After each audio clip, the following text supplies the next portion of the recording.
this water. Can. It's not in the frame.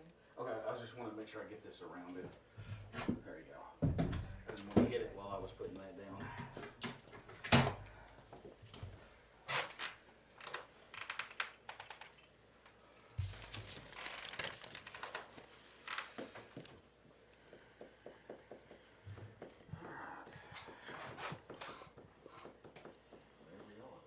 Mm.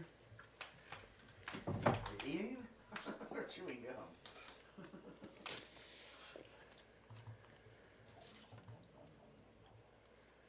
Okay. Thank you for getting all those snacks, Kendra. That's kind of handy. I've been in there. I didn't even realize it. I've kept it stocked Good. for a long time, actually. Alright, I'm ready, like, if y'all are. Mm-hmm. Alright. Go. 3, 2, 1, go. This is Andrea Yount with Affinity Counseling Services. We are preparing for our weekly broadcast on mental health topics. Therapy Thursday is brought to you by Affinity Counseling Services and A Lovely Pause. This is a test.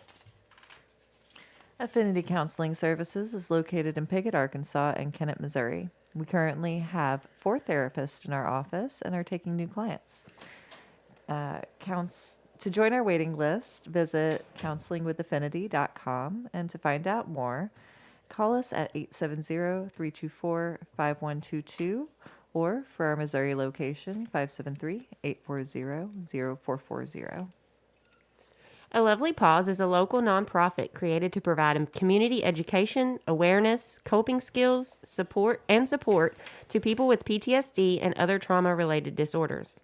This month, subscribers to our newsletter, The Pause, will receive free Relationship Goals worksheet.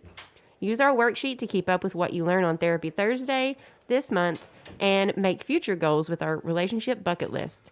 Visit us online at alovelypause.com or on Facebook, Instagram, and YouTube.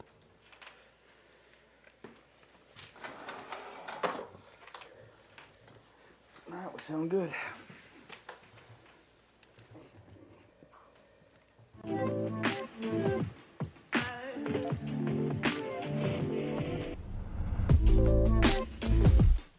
Therapy Thursday normalizes discussing mental health topics in a safe, supportive environment because not being normal is normal.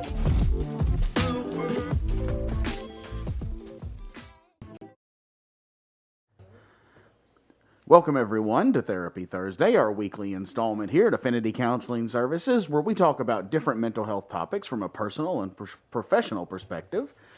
My name is Matthew Yount, President and Lead Therapist here at Affinity Counseling Services. To my right is my wife, Andrea, Vice President of Affinity Counseling and President of A Lovely Pause. Mm-hmm.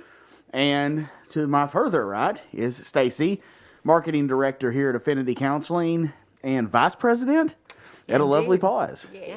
And behind the camera, as always, taking your comments, questions, and concerns, is Kindred, a person of multiple talents as well, our office manager and She's the board secretary. board secretary for A Lovely Pause.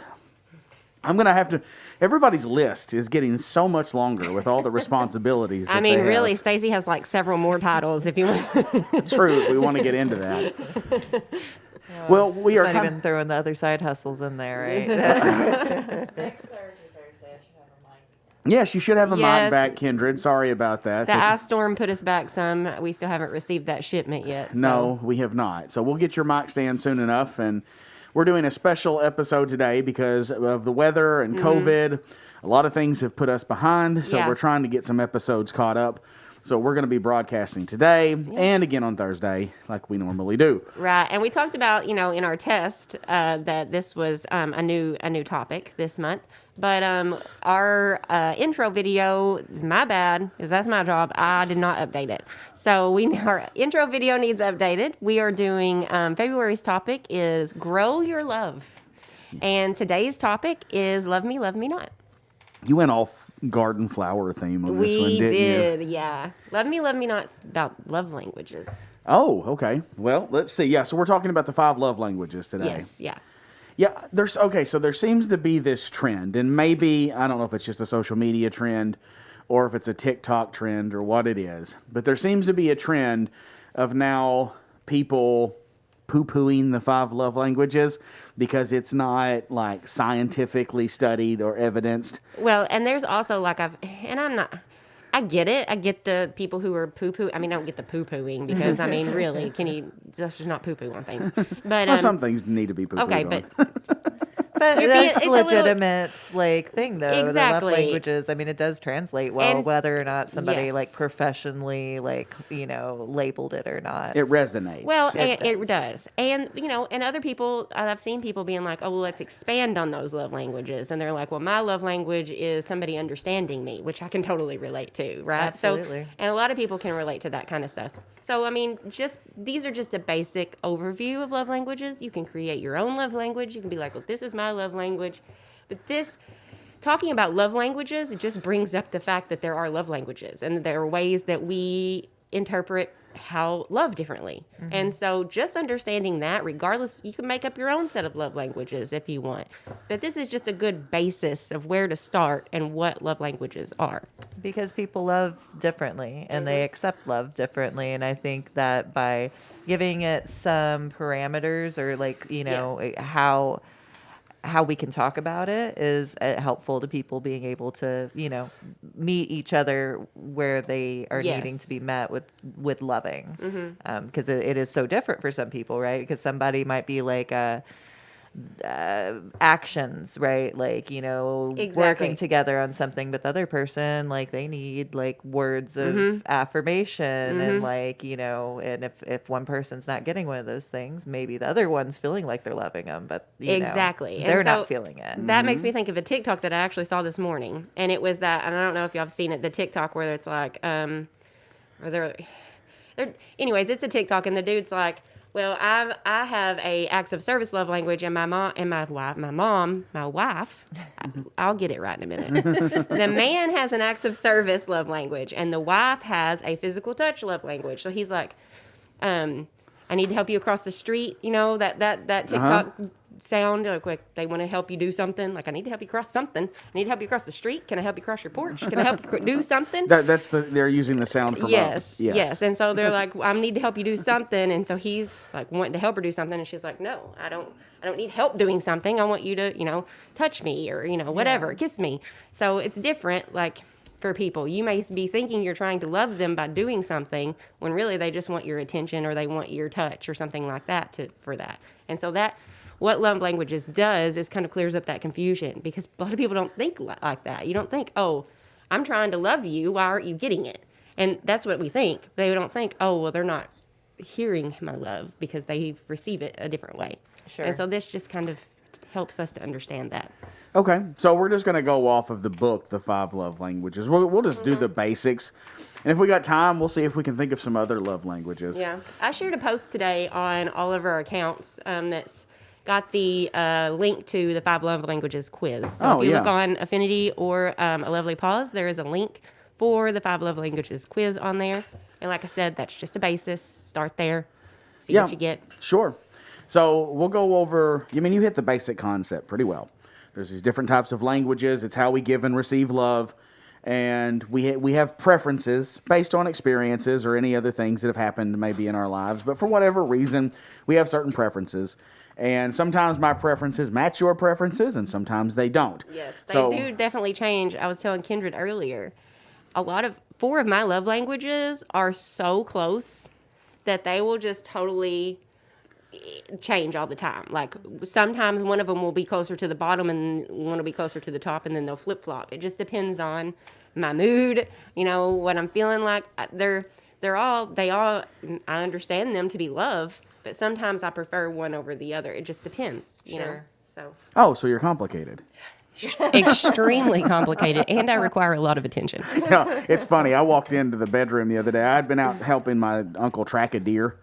Didn't find it, unfortunately. But I walked in, and I just see Andrea just staring. She's laying in bed, just staring into nowhere. I didn't recognize he was coming. He walked in. He'd been gone for a long I time. walked in the middle of a dissociation moment I for was her. totally dissociated. Like where you're just sitting on the bed staring. That's what I was doing. Yeah. So It was a little embarrassing. it's interesting though. It's one of the first ones I've seen of those in a long time. I was like, oh, you didn't even know I was in the house. No. So I guess the complicated thing brought that up to my attention. Is like, hey. Yeah. So yes, people can be complicated, and sometimes their love languages may shift and change. But we typically hold a primary one. Oh yeah, most of the time. My primary one is words of affirmation. I know that. The rest of them, and even words of affirmation, is not always at the top, but that's still my primary one. That will always get me. And be like, oh, okay. Well, let's talk about what that means. Words of affirmation. So since that's your top one, why don't you try explaining that? What does that mean to you? That means telling me that I did a good job, telling me that you see what I'm doing, telling me that you appreciate me and you appreciate my efforts and you see me. To me, that's what it means. It means you see me. If you are telling me that you see me, I need people to tell me that they see me, basically. Like, Yeah. I need that to know that they think I'm doing a good job, that they appreciate me, that they love me. I need that. I need people to tell me. Okay. So it's the idea of not only getting the affirmation that you're doing well, but getting the affirmation that sometimes that you're just seen, Right. that you're understood. Yes, that you're loved. that you're valued, appreciate, all those things. Yeah, and so this is typically done through, as it indicates, words, but it can be through writing. Yeah. It can be through like a cute video that It you can make be somebody. through gifts, and so words of affirmation can be through lots of things, and that's why I feel like my love languages are all kind of compartmentalized, because if you do something for me, to me, that's a word of affirmation. You know what I mean? It's almost like you can get words of affirmation in different ways, but words of affirmation is the main one because that's where it all stems from for me. So if you're doing an act of service for me, that could be like a word of affirmation, because it's like you see that I'm doing, you're seeing me. Well, I would have to assume though that if that was the way that it was, that the gift or the act of service would have to be directly linked to the Yes, fact that exactly. you were being recognized for Yes. something that you did. I would have to be seen. And that doesn't mean like, oh, you did so good, here's this. It's like, oh, I see that you're struggling, I'm going to do this. Oh, I see that you're feeling down, I'm going to give you this. So really, my love language is being seen and heard. Like, that's my big thing. And so for me, words of affirmation reaffirms that. And for me, that can be an acts of service or receiving a gift or something like that. Okay. So there's words of affirmation. The next one could be quality time. So quality time is just more so spending time with someone that you care about in a means that seems quality to them. So it can be doing something. It can be observing something together, a TV show or movie, or listening to music together. It may be talking with each other like on a deep emotional level, or just having an interaction or playing games together or things like that. Quality time is just, you have to make sure that if you're going to give quality time to the person, you have to be able to define it by what they mean or what they know as being quality time. It can't just be what you think of as quality time, because the other person may not interpret that the same. So, yeah. Well, I was just sitting here thinking about like where this might qualify at. So does quality time always have to be in person? Like for me, whenever like Andrea, for example, sent me like a really nice playlist that I'm going to check out, but like she'll send me or like, videos and things that she knows that like are interest of mine. Right. I guess that wouldn't be quality time necessarily, but like just taking the time out to like, be like, I see you. These are things that made me think about you. That makes me feel loved. Sure, Yeah. absolutely. Like that is a love language somewhere. I just don't Yeah. know where it falls. Right. Right. So see, that's what I mean by like these 5 love language, they're a basis, but you're going to expand on them. Yours are going to be customized to you, and so that's why it's good to have this conversation, and taking that first assessment will start that conversation.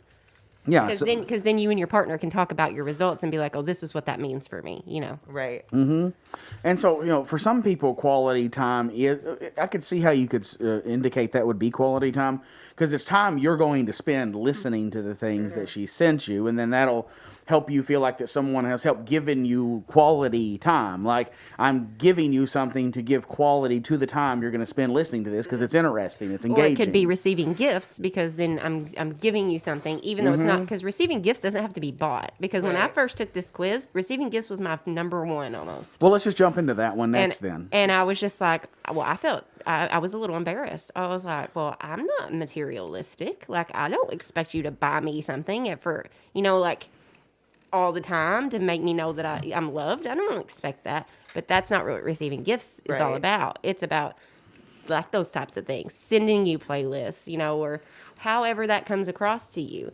And so for me, like you said, receiving gifts is just about that thought that somebody thought of me and was Yes. just like, oh, wow, okay, you thought of me. And that makes me feel loved because, you're here, you are listening to this song or reading this book or whatever. And you thought, oh, Andrea will love that. And I'm a person that came across your mind, and that means you think about me and care about me. Yes, I guess that would be a gift one because It just depends on how how you interpret it. yeah, that's true. But it makes you. There's a lot of ways that we can gift to each other that has nothing to do with like what you're buying monetarily. Exactly. Yes. It's that thought of being like in somebody's. A handwritten note, or those I types love of notes. Oh my gosh, me too. Yes, I know. I do it all the time, don't I? I'm a note writer. Yes. Yeah, so so receiving gifts, it doesn't have to be something of a big monetary value, but it can be. I mean, some people, that's their thing. They want to know you spent a lot of money on them because that makes them feel more worthwhile. Fine. It's just, again, it's best to know what the person that you love really wants. So in taking the quiz, if somebody comes up with, like, receiving gifts, yeah, you don't want to think, well, they're just materialistic. You need to get like a better understanding of what they mean by Yes, that. yeah. So they need to be able to indicate to you, well, these are the type of gifts that when I'm thinking of this quiz, these are the type of gifts I'm thinking of. Yes. Because I want to make sure that I give somebody what it is they want, not what I think they want. Because if I'm going to show someone I love them, I need to be able to do it in the way that they can receive it and actually enjoy it and take that. Because one of the things that we see with the love languages is if you don't understand my love language and I don't understand yours, then I may have been showing you love the whole time Yeah. in the way that I wanted to receive it.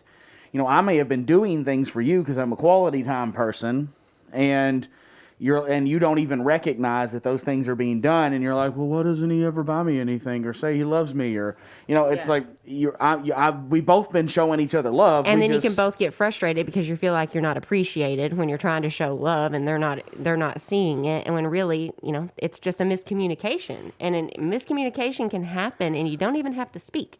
Miscommunication can happen from body language, from things that you were doing that you feel like you're doing for a reason, and somebody doesn't see it.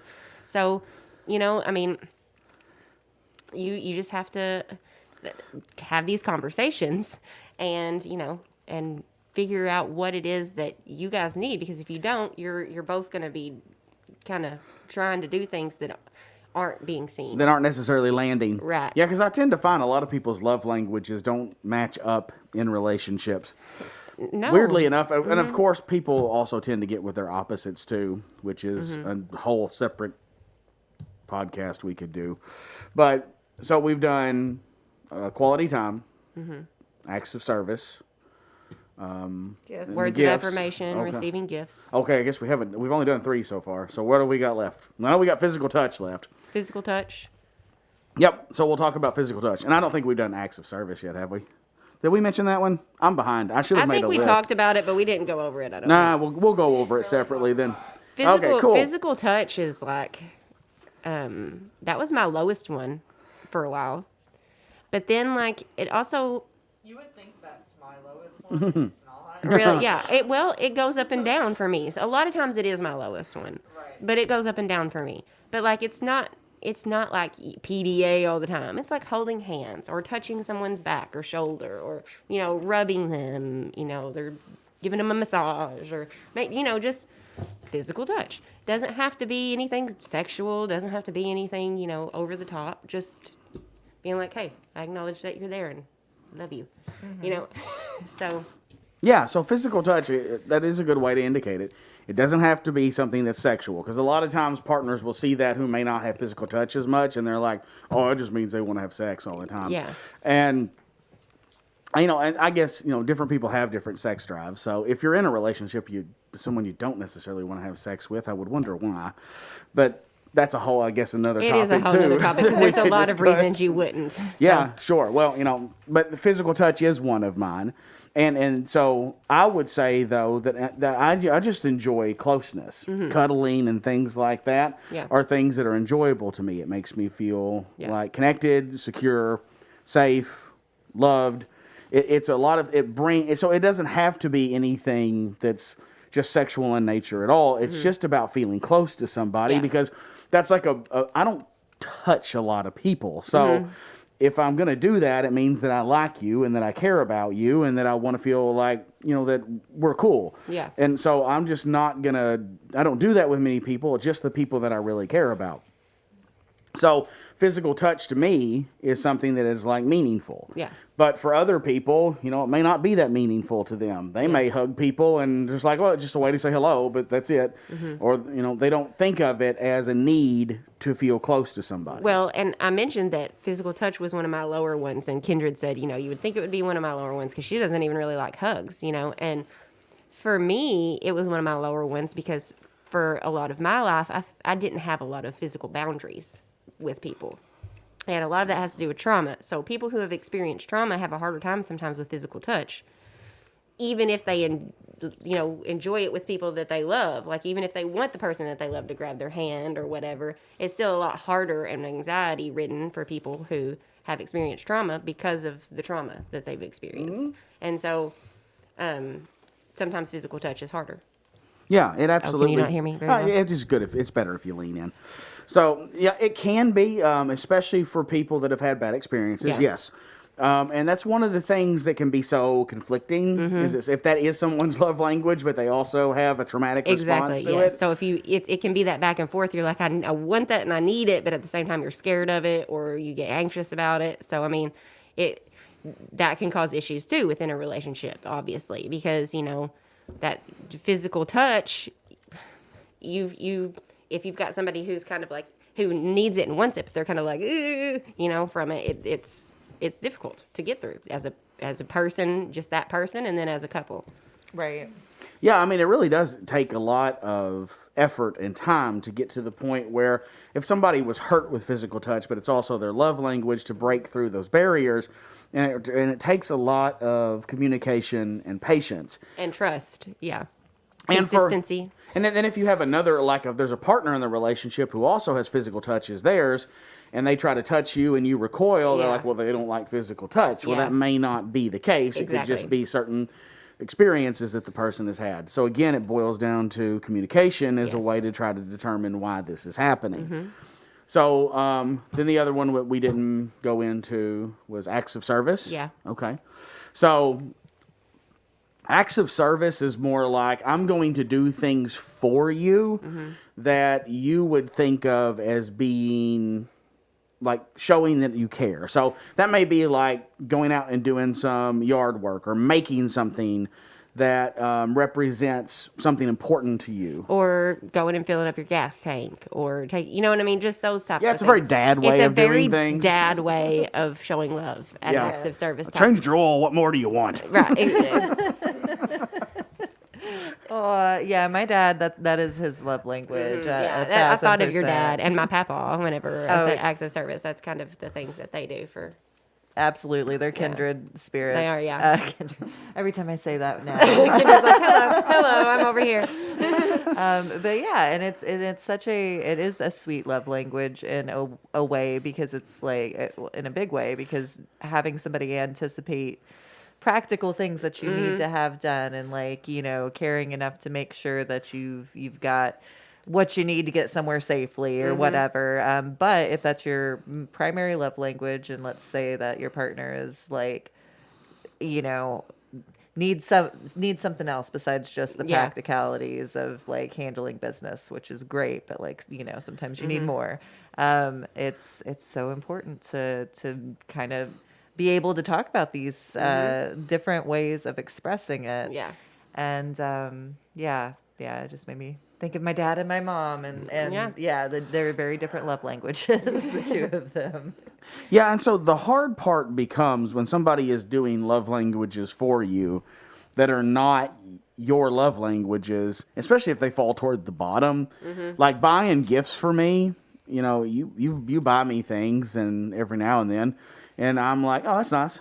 And I think part of you sometimes is like wanting to see me excited. Yeah.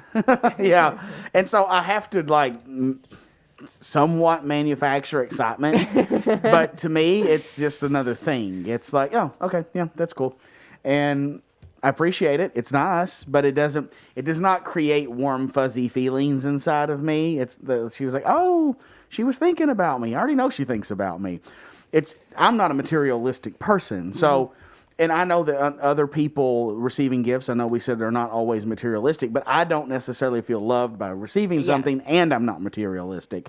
So when you get me something, it's like, oh, that's cool, but it would have to be something. You appreciate it, but you're not, it doesn't like make you go, oh, you know. Oh, yeah, it doesn't give me flutters or Right. anything like that. You know, I'm a lot more, I guess, simplistic on that sense. You know, I like words of affirmation and physical touch. Those things for me are, if you do those, that's fine. The quality time thing, I like quality time. It's probably like my third one or something like that. But if I get something in those first three, then I feel good. But like acts of service and gifts, I don't get much from. So if you do something like that for me, I have to like manufacture being like, I take that back on the acts of service. I think if I stopped doing acts of service for you, you would be like, what's up with this?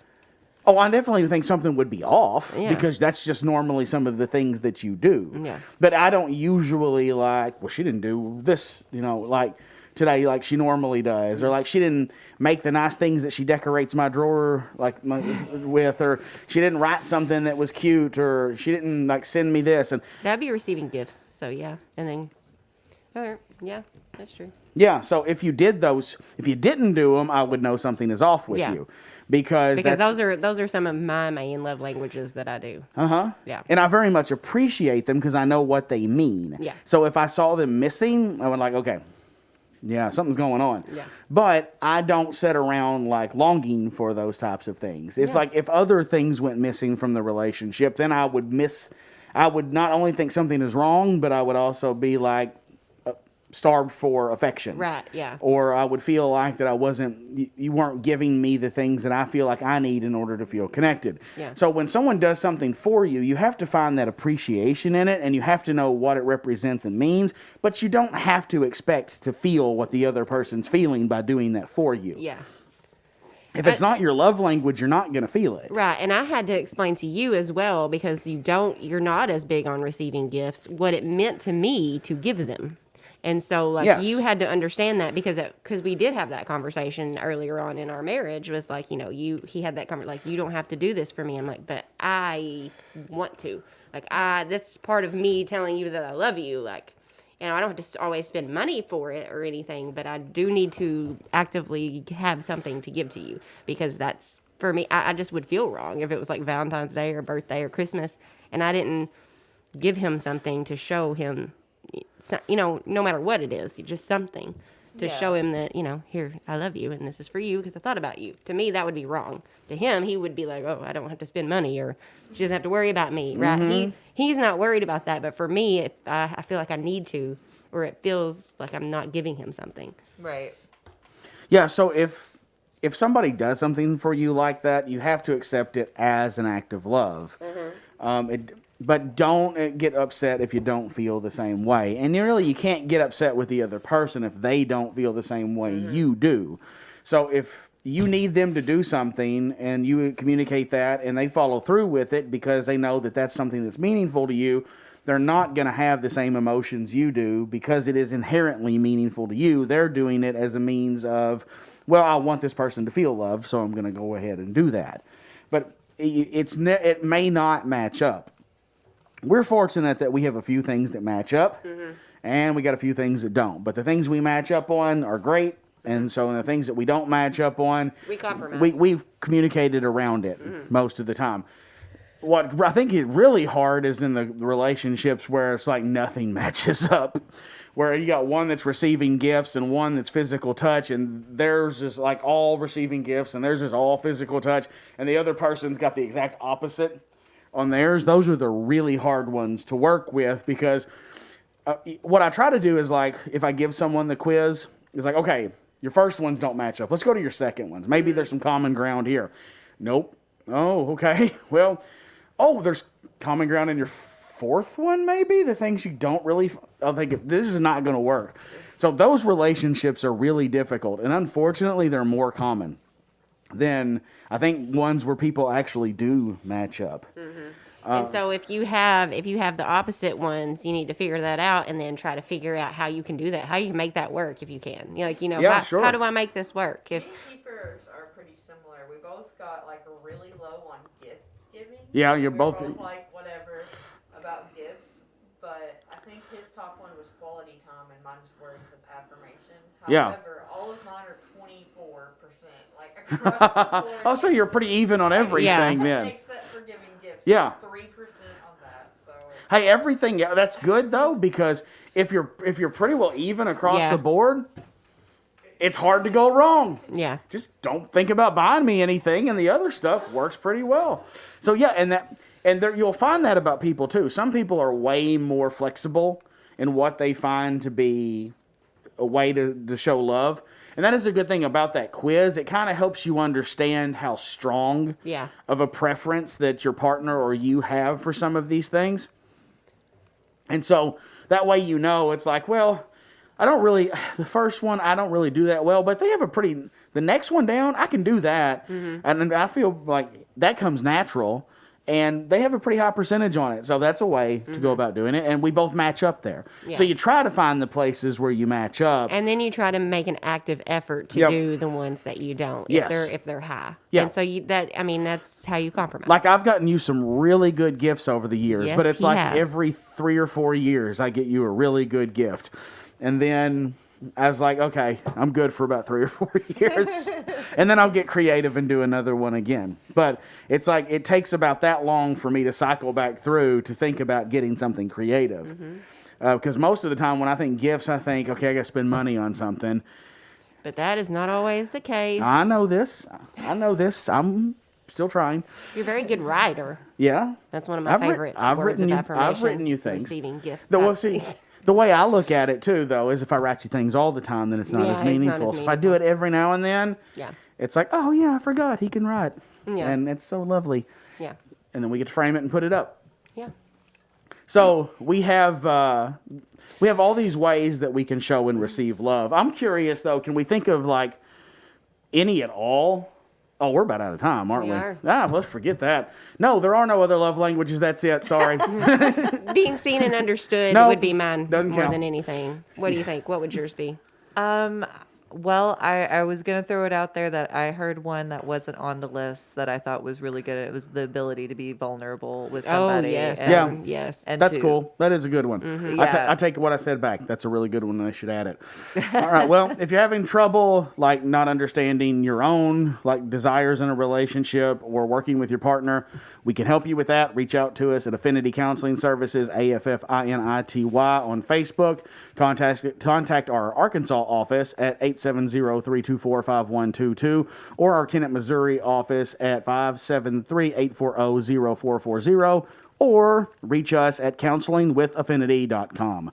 Next week, we will be talking about communication, nourishment. What is it called here? Be the rain, not the thunder. Communicating to nourish, not harm. Oh, sweet. So That's we'll be talking about communication styles and conflict styles all right. We'll see you next week or this week. this week, Thursday. See Yeah. Bye.